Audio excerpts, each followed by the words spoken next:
Hey guys, welcome back to another episode of the Breakup Diet. This is Yaz and I'm Ilmz, and today we are joined by one of the hottest OG it girls of our time, Sophie Milner. I love you so much for saying that. Thanks, guys. What an intro. I love it. No one's ever been that nice to me. I mean, nothing was a lie. I'm stating facts. You are an OG and you're a knit girl and you are the hottest of our times. Perhaps in the eyes of a girl from Perth, but, you know, I'll take it. I'm joking. There's nothing against being from Perth. It's a joke. It's a joke. Let's switch it up. We've been holding back way too much. Welcome to the Breakup Diet. We've got you on, not because you're my best friend, but also because you have this TikTok that really moved me, where you're like, I'm 2 breakups away from being the prime minister. Because it's true. After every breakup, women do so well. Yeah, that was Sophie. I've heard that so many times. Is that your TikTok? Oh, I feel like I probably found it from somewhere else and just repurposed the text, as we all do. But I'm like going to repurpose it and do it again because like it's so true. Like, and it was just like such a like a shit. It was just I just really needed to post something that day, and I think I stuck my phone up on like a TFL like sign at Wimbledon station and just did a quick fit check, and I looked like shit, like, to be honest. And I was just like, I'll just post on TikTok and just put the caption on, and it did really well. But I liked it because I was kind of like going through that post breakup phase where everything actually falls into place, and you kind of have that realization of like, you know, you go through breakup and you're there like, oh, this is painful, but you kind of have an inkling that it's for the right reason anyway. And like everything was starting to fall into place and sort of be like, yeah, like things are going up for me right now. And I was there like, this happens every time I break up with someone. Like every time life gets better. What is it about it? Like, what do you think it is after that man leaves? Like, how does everything fall into place? You know what? I'm not a psychologist, but Sorry. The way you just said that was really brilliant. You know what? I'm not a psychologist. but I do think that a lot of women, we let these guys into our lives, and I feel like now I'm gonna go like down a spiritual route instead. But I feel like energetically women tend to give so much to relationships, and like we end up over time, I feel like giving more than like, say you're giving 50-50 energy-wise in a relationship. Women give way more than that over time, I believe, in most cases, not all cases, but in a lot of cases. And I just feel it when you remove that man, which in theory kind of feels a little bit like a parasite, actually, like an energetic parasite. You have all that energy for yourself and you put it on yourself, and you start going to the gym maybe a little bit more. You start doing like, you know, meditations more, and you build in that stuff where that man is no longer in your life and they were part of your routine. You have this like thing where you post breakup and you're floundering a bit because you're like, oh my God, I need to find a new routine, and I need to like, you know, I've got all these holes and voids to fill in my life. And then you start filling them with things for yourself and like self-care things that you maybe didn't have time for before. And I do think this comes down to a boundaries thing. And I know myself, I'm quite bad at being boundaried in relationships. Like I give so much of myself to other people that I need to get better at not doing that. But it's hard when you love really deeply and you are that kind of person, but then it makes you very selfish when you're single because you're there like, yeah, I got all this energy for myself. And that's why you tend to elevate a lot when you go through a breakup. Hang on, let's stop this for a sec. Subscribe and follow the Breakup Diet. You don't want to miss another episode. What was the breakup that changed you the most, do you think? I actually would say the breakup that I went through when I was 26 years old. So it was like 3 boyfriends ago. So like my great boyfriend. My great boyfriend. So when we broke up, it was absolutely it was his decision. But the relationship had been deteriorating for a long time. When he broke up with me, I was a bit like, huh? And I was like, it was the right choice, but I feel like he'll probably change his mind. And I was really sad at first because it was more the shift of how someone could go from being so like, I'm in love with you and I think I still really want to move in with you. Let's compromise on where we move in together instead of moving in like to Richmond or moving out of London. Why don't we go somewhere between like where you live and where I live and like go with like Putney or something like that. And I was just there like, cool. And then like days later he broke up with me. But he was quite a bit older than me. Well, he was like 7 years older than us, and everyone knows I like to go for younger men now. Probably this is why. He was like pressurizing me, being like, I don't want to be an old dad. I want to have kids in the next couple years. And I was like, I'm 26 or 25 at the time. And he knew that I wasn't really sure that's what I wanted anyway. So to have all that pressure, he was like, I want to move out of London. I want to have kids. I just want a girlfriend who's going to be sat at home waiting for me and excited to see me every time I come back from work. I was like, you don't want a girlfriend. You want a dog. You want a dog. Get a dog instead, because a dog's going to be excited for you every time you come home. Like, get a dog instead of a girlfriend, maybe, or just get a dog and a girlfriend, and then like you can let your girlfriend go to work and live a normal life instead of keeping her hostage. Or a dog and someone that they sleep with, like, basically. That's it. Literally, like, a dog and a friends with benefits. I don't know, a dog and like I just whatever, just not me. Anyway, we broke up, and I was really sad for like a week, and then after, I remember we had a phone call a week later, and I was like, I just kind of wanted to go through a few things. And I was so sure he was going to be like, oh my God, I was really cold to you and cruel to you. And, you know, I've made a massive mistake. Instead, he like doubled down and was just like, yeah, you were such an awful girlfriend to me, and you were horrible, and you would take, and I'm a little bit of a joker in a relationship. Like, I sound like one of those annoying Hinge stereotype men, like, oh, like I just want someone I can take the piss out of. Like, I hate that that's like the level for a lot of men. But I have realized you do want someone that you can have a laugh with. it's the most important thing, full Legit. stop. But he would take everything very, very personally. Like, he got us really, really lost. And I once made a joke about me having a better manly, innate sense of direction, and he got really upset about it. So it's like, you know, and it's like, you can't, he got like really upset about it. And like, That's so boring. Yeah. and his mum was there as well. And his mum was just there like, you know, Sophie, like, you can be so mean. And I was like, I honestly can tell you, I've never been nicer to a man in my entire life than I was to this guy. And I was just like, I can't even have like a little bit of a joke with him. And, you know, like, I can take a joke. You can have a joke with me. Mine was, sorry, you just reminded me. Yeah. Mine was, I once said that, you know, Theo James? I said that, like, if I could have a celebrity hall pass, it would be him. Oh, didn't go down well. I was like, that's so boring. And But it's just a anyone would. hypothetical celebrity. It's Yeah. hypothetical. Yeah, and you're Yeah. trying to tell me that if Margot Robbie or someone came up to you, you wouldn't say the same thing? Oh, Like, God. I was like, pipe down. It's a joke.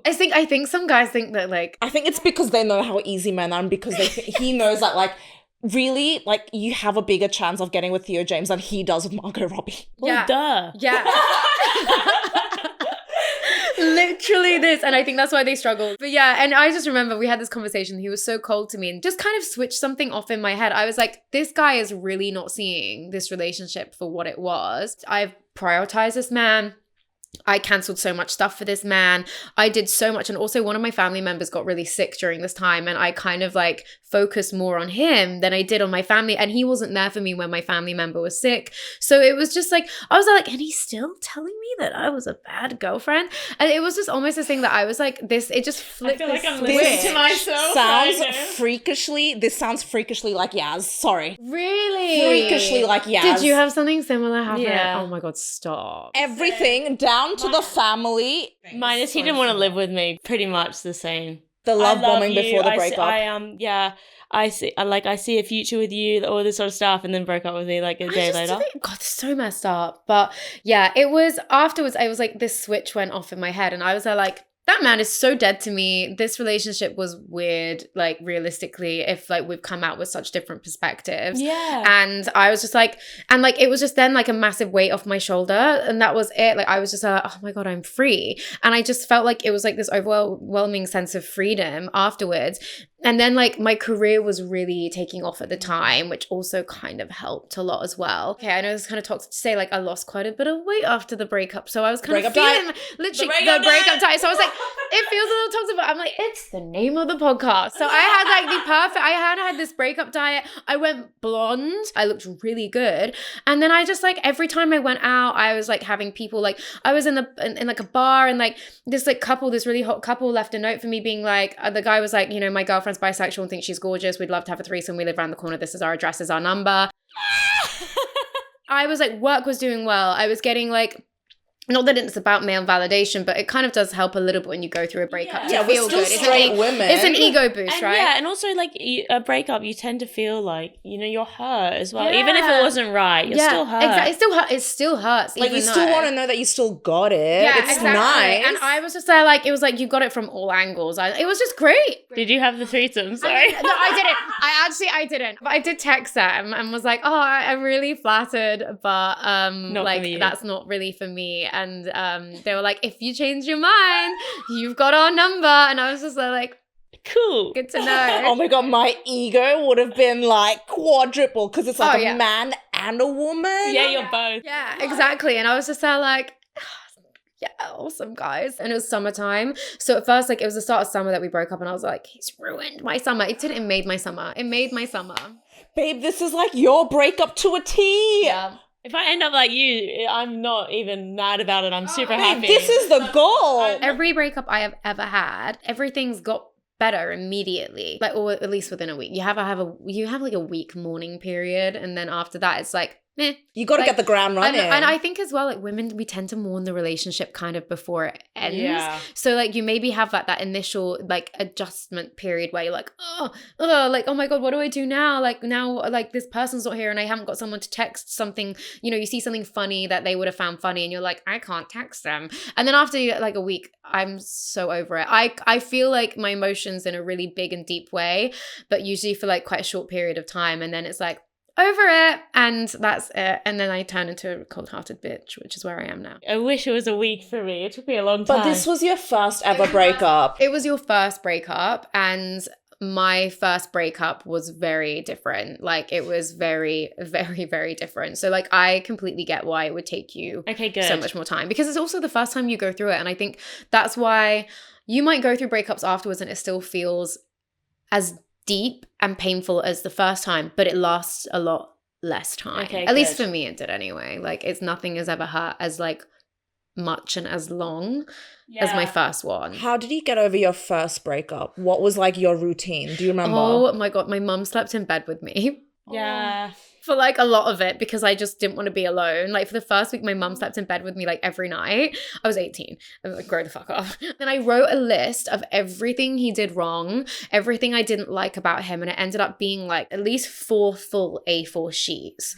And I taped them to the wall and I looked at it every single night. Every time I went to my room, I'd look at everything that he did that I didn't like to remind myself what he did wrong. And I actually feel like a lot of people would probably tell you not to do that because they'll be like, oh, like, you shouldn't focus on the bad things. Focus on the bad things. Focus on the shitty things that he did to like kind of try and like detach you from it and make you realize, like, you know what, like, I did deserve better than that, and that was really shit, and I'm getting hung up on this person and it really hurts right now, but it hurts because I'm remembering the good, and this is all the bad stuff I need to remember. And going out a lot with my friends and being out, once again, it was a summer breakup. I've gone through a lot of my breakups during summertime. You're always meant to have a hot girl summer. Yeah. Always meant to have a hot girl summer. And also, it sounds really bad, I actually was like get over someone by getting under someone else. Like, one of the hot guys from my school was very interested in me, so I started going around his house, and it was very strange actually. Like, you know, this was so long ago, I've kind of like forgotten. He would only like do stuff to me in the bedroom and wouldn't let me do stuff to him. So I don't know if maybe he had a micro penis, but it was great for me. Perfect. Be like, and then we'd cuddle and I'd stay over and then I'd drive home the next morning. And I was like, this is literally perfect for a breakup. It was great. But like, it's so eerily similar. Like, micro penis, pencil dick. Like, oh my God, so you're gonna be like Sophie. Yes! We all want to be like Sophie. And we did end up getting back together. Like, and it's typical. As soon as they realize that you're kind of over it, They want you back. they're like, oh my God, come back to me. And I went to uni that year. He stayed in my hometown and I did the most fucked up thing because I was then kind of pining after him and I wanted us to get back together. He was like, let's just see how it goes. So we spent this year of kind of not being like officially together. I go to my second year of uni and he then was like, I want to lock this relationship down. I like, you know, why won't you be in a relationship with me on Facebook? Why wouldn't you accept my relationship request? It was because I was being a single girl in my uni town. I was having the best of both worlds and it kind of felt like revenge for the breakup for me. This was back when I was in my toxic era. I was like 19 years old. It's allowed. I would act like I was single when I was at uni and then I'd go home for the weekends or like every other weekend to see him and would be all like booed up with him. That sounds like the ideal life, to be honest. Yeah. It was like having a part-time boyfriend. It's like you don't want the boyfriend when you're going out, but then on the Sunday when you're home alone, you want the boyfriend. Literally this. It was like exactly. And then he wanted me to be in a relationship with him on Facebook. So I went through, and you could block people from seeing your relationship status. So I went through and I blocked absolutely everyone I was friends with on Facebook at uni from seeing that I was in a relationship. So only people in my hometown would see that I was in a relationship with him. Were you not scared that you'd ever forgotten like one person or something? Yes, I was. And I would think it would make me nervous. I won't lie. But also I'm kind of, this is very early social media days. So this would have been like, It was so easy to control what people see. It would have been 2011. So what about the liking thing though? Because couldn't you see what people were liking?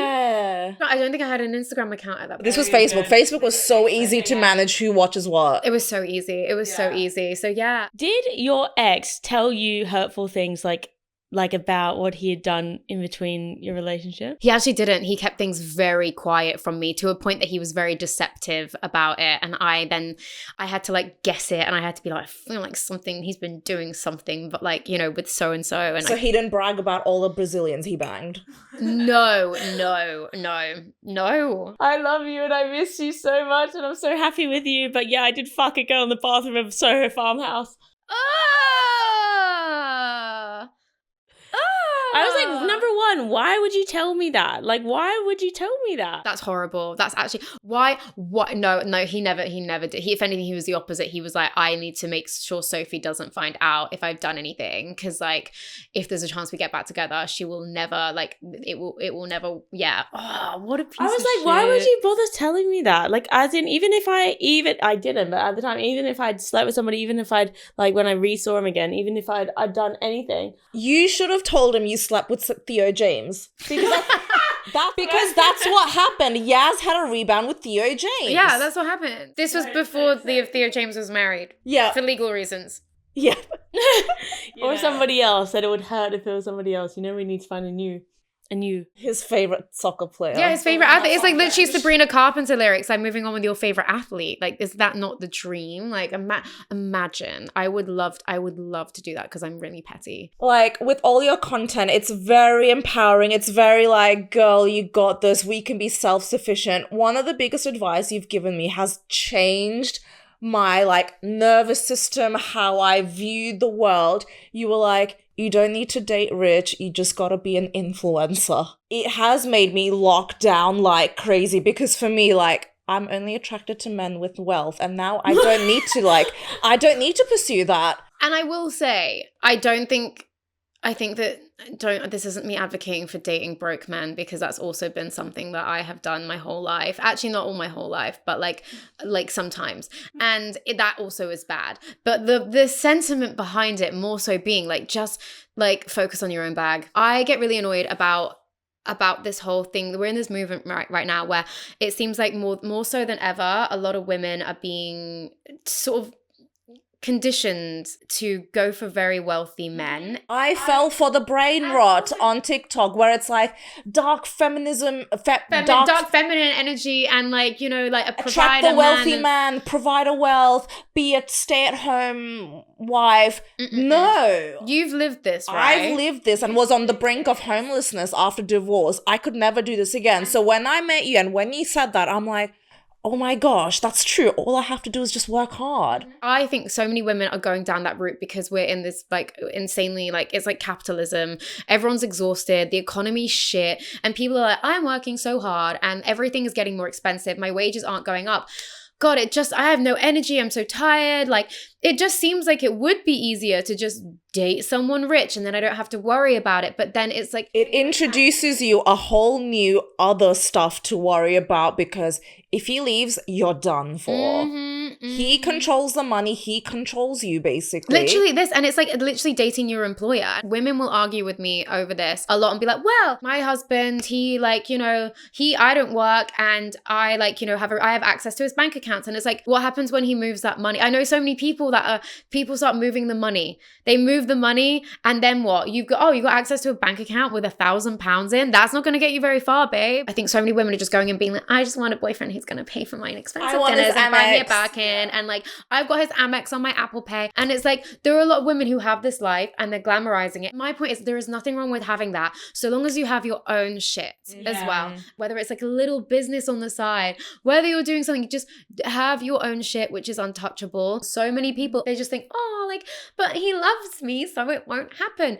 Do you think anyone gets into a relationship thinking you're gonna get like break up and get divorced? No. You would get into a relationship being like, oh, we're in love and I think this person might be my person. And you get married thinking we're gonna be together forever. You don't get into it thinking, yeah, we might get divorced, you know? Yeah. You know, we're in our 20s, 30s. You have a lifetime ahead of you. You don't know what's gonna change. You don't know how that person's gonna change. I have heard it from too many people who are a little bit older than me, a bit younger than me. You've lived it. It's like, you know, like, so I feel very passionate that you need to do this shit for yourself. This is like the first time in literal history that women can work as much and make as much money as men. Why would we not do that? Literally 1,000,000%. And then find the man of your dreams who also hopefully has money. And then you have wealth together. You build a life together. And that's great. If it works, fucking amazing. That's brilliant. And if it doesn't work, at least you have your own shit to fall back on. Like, Okay, to lighten the mood, let's play a game of Would You Rather. would you rather? Okay, let's do this. Would you rather a love bomb or a slow burn? Oh my God, I hate to say it, but I'd rather a love bomb because I know it's bad. And I've never had a slow burn before, ever, because like I've never had a slow burn that's ended in anything serious. I had slow burn where it's like I had an office crush that ended up being someone I hooked up with, and then turns out he fancied someone else, and then it destroyed me because I was there like, ugh. And also I was like, it also destroyed me even more so because I was like so much like hotter than this guy, and I only have fallen for him because he's the only guy in the office that's single.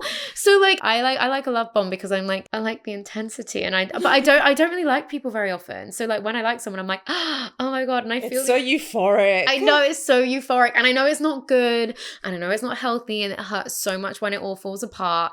But like, it feels so good in the way. It's like, it's literally a drug. Like, All right, date a man who vapes or date a man who claps when the plane lands. claps when the plane lands. I hate vaping. Vaping's so lame. Like, and like, I feel like at least a clap when the plane lands, like it's, you can like kind of like laugh it off, being like, haha, he's so cringy and funny. Like vaping is just so lame. Why are you sucking on like a fruity colored pink stick? And it's like battery juice. Like, As soon as a guy gets a vape out, I honestly, like, my vagina dries up, like, literally, like, no tomorrow. Like, it closes down. It's the grossest thing. I think mine also would close down though with the plane clapping. It's both. Yeah, it's it would as well, definitely but I better. feel like, It's definitely better. and also, like, but vaping's more regular, right? yeah. Fair. Like, you're not taking a plane and clapping at that plane every day. otherwise, maybe it would change. Would you prefer to relive your first heartbreak or your most recent one? Even though I really like talked shit on the first heartbreak, I actually would rather go through that again because like, Are you sure? It's so bad though, the first heartbreak. the last heartbreak I had, and it wasn't like a heartbreak as in my heart was broken. It was more like I got like stabbed slowly. It was like death by 1,000 cuts. It was the slowly stripping down of like me as a human, and I just wouldn't want to go through that again. I feel like it took me longer to repair that than it did the really sudden stab through the heart. Like, I'd rather be stabbed through the heart one time, like the first heartbreak, than just like the little slices. Because rebuilding your confidence after that, it took me years. Yeah, exactly. Like the confidence, trust, even just feeling like completely emotional shut off. It's more damaging. So I'd rather go through the first one. All right, got it. Would you rather be stuck in a group chat with performative male feminists or pick-me women? I actually feel like I'd rather Tote bag feminist boys. drinking matcha. Oh, with a mullet and a mustache.